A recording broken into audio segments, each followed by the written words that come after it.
Tok tok tok, assalamualaikum. Waalaikumsalam.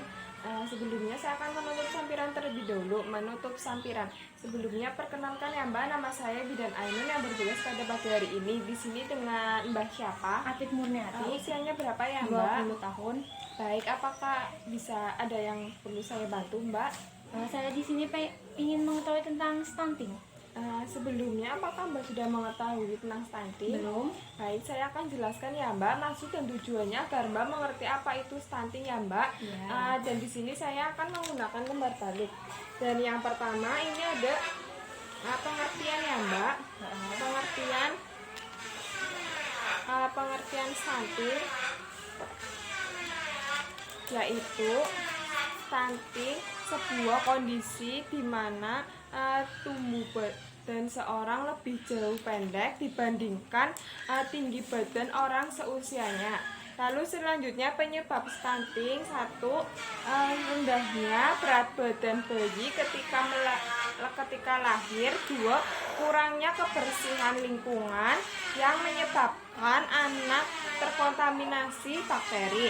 Dan yang ketiga, janin kekurangan asupan makanan bernutrisi di masa kehamilan. Lalu yang keempat, melewatkan imunisasi bisa mengalami infeksi berulang pada anak. Dan yang kelima, tidak mendapatkan ASI eksklusif menyebabkan malnutrisi pada si anak.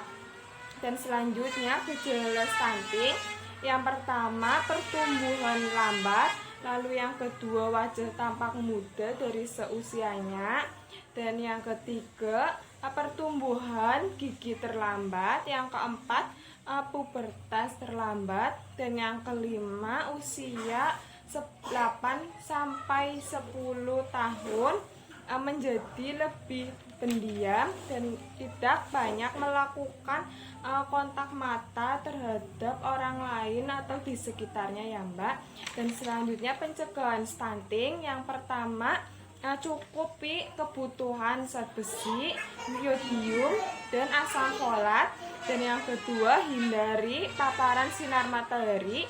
Dan yang ketiga, beri ASI eksklusif sampai 6 bulan ya Mbak. Dan yang keempat, menerapkan pola hidup bersih dan sehat, terutama mencuci tangan sebelum makan. Dan selanjutnya ini ada efek stunting pada balita.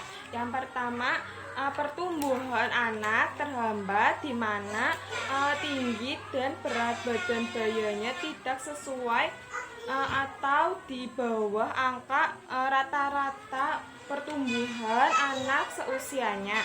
Dan yang kedua, ukuran lingkar kepala anak lebih kecil dibandingkan ukuran normal anak seusianya. Dan ini menandakan otaknya tidak berkembang dengan baik ya Mbak. Dan yang ketiga, ini anak cenderung pendek lalu dibandingkan teman seusianya.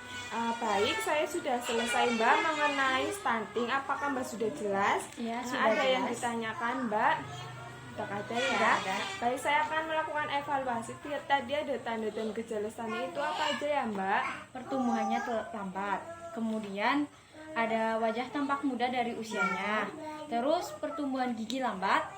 Terus ada pubertas terlambat. Terus di usia 8 sampai 10 tahun menjadi lebih pendiam, tidak banyak melakukan kontak mata terhadap orang di sekitarnya. Jadi Mbak sudah paham ya Mbak? Ya. Terima kasih ya Mbak atas kunjungannya. Bila sesuatu bisa datang ke klinik kami. Terima kasih. Iya, sama-sama.